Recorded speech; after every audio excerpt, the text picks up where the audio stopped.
Mzito, welcome to Umkosi Nomagatjeni. I am Umagatjeni. Bazala bam, today I wanted us to talk about Umangwabe. So, previous episode of Uncut, Utando Nthembu Uncut, they were focusing on the relationship with Mangwabe no Musamseli, or they were showing the unseen footage of season 8, but they were focusing on Umangwabe, guys. I know what I said on the previous video, but I've watch that episode again, and no man, I've noticed ukuthi uMangwabe manipulate uMusa.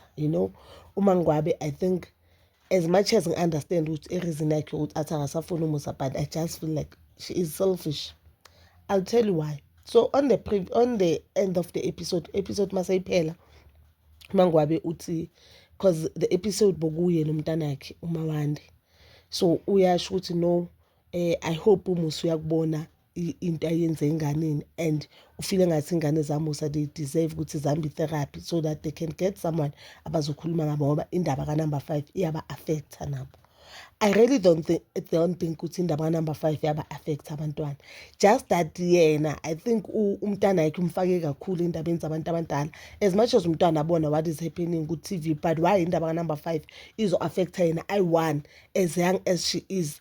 And it's not like esikoleni ayikho nengane e1 ayazi yena enganabantwana enganabazali abahlala ndawonye. I mean, like, ubonile uMpilo uhleli nabo lapha egcekeni, uBawande is close kuMpilo, but uMpilo akekho umama yakhe egcekeni, akashadwanga, kuyakaze futhi washada umama kaMpilo, bakayi-girlfriend kwenzeka ukuthi banomusa bayathola ingane, which is uMpilo ucela uhlala noMakhumalo at a very young age. You understand? And uMpilo une-relationship nomama yakhe, une-relationship nobaba yakhe, futhi une-extra bonus mother, which is uMakhumalo. She's happy, and it's one of abantwana bakaMseloko who are very successful. I feel like uyo ngathi ulandela umthetho, akanangane uMpilo, ufundile, ucedile evarsity, uyazisebenzela ma. You'll never hear uMpilo atrenda kuthiwa uyenze lokhu, uMpilo usho lokho ko-wrong. Yes, we may say ingane zesithembu, kusho yabo ingane zesithembu akana content, but impilo yakhe is a normal life, a healthy life.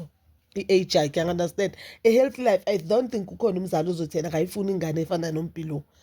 Imphupho la wonke umzali ukuthi ingane ihloniphe, izithande, ithande imfundo, ingabi futhi nesikhathi sabantu besilisa.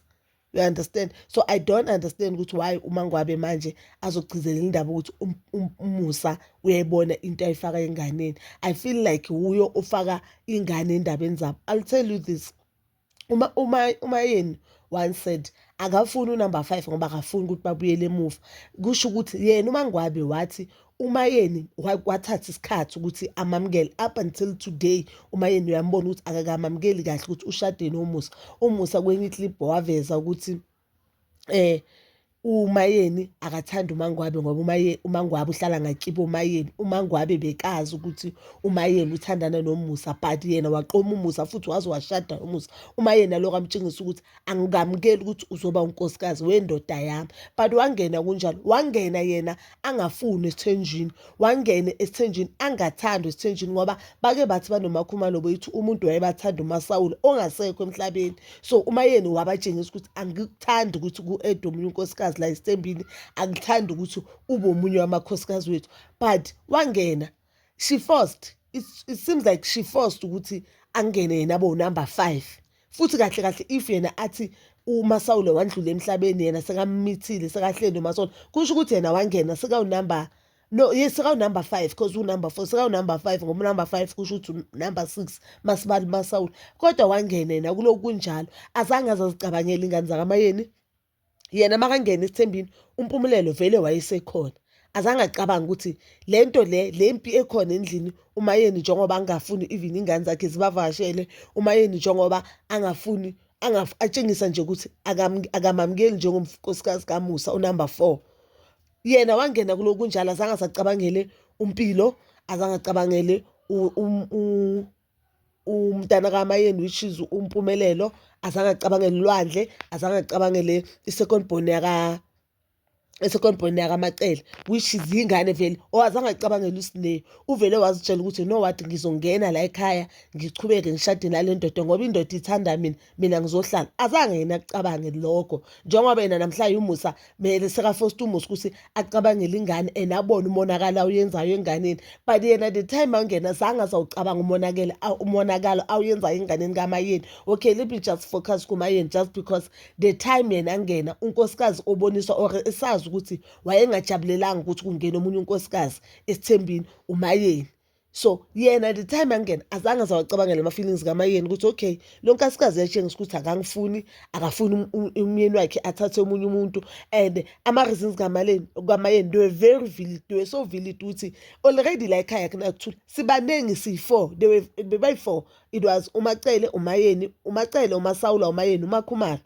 Already wena sowuthatha omunye umuntu, angithandi kanjalo. And I remember uMangwabi washada shortly after uMakhumalo aqeda ukulotshola, bathi bafika balandelana. So mhlawumbe uMayeni bakasaphosesa indaba ukuthi kungene uMakhumalo, sakalanywe uMakhumalo. Asathi ukubamba indaba kaMakhumalo, ingane besiyazi la ekhaya, ingane besiyazi ukuthi isonta la ekhaya, ishaya isigubhu la ekhaya, igada abophumela ngoba uMayeni uthi yena bekangazi ukuthi uMakhumalo uthandana noMusa.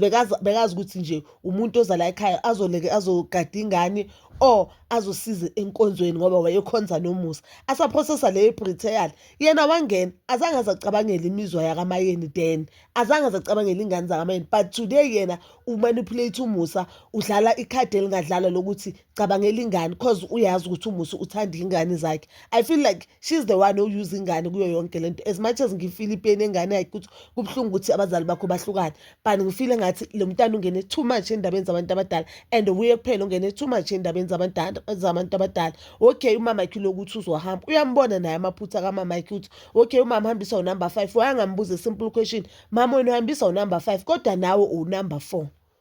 I just feel like uMangwabi selfish now.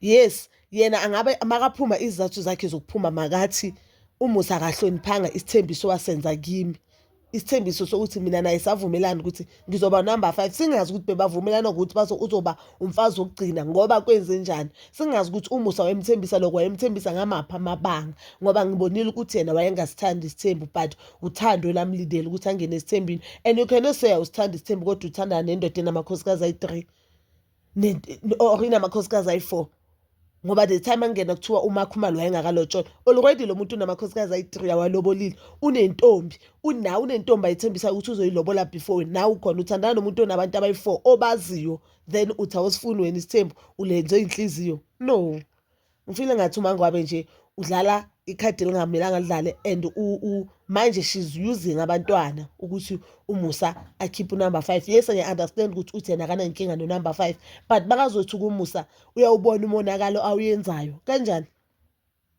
makazothi kuMusa uyawubona umonakalo awuyenzayo usho ukuthini? Because makazothi uMusa uyabona kusho ukuthi uMusa kumele ayeke indaba yaka-number 5 afocus enganeni zakhe ngoba uyazi ukuthi uMusa uyazithanda vele ingane zakhe. And I think ngabe le khadi la adlale manje walidlala lokho ekudala, I don't think uMusa bekazomthatha unumber 5 ngoba I know ukuthi uMusa ngaba yikho konke emhlabeni. Singasho ukuthi yes, akamamele amakhosikazi wakhe, unawo uburongo bakhe njengomuntu, but when it comes to ingane zakhe uyazenzela iqiniso. When it comes to ingane zakhe uyazithanda futhi uyayinakekela.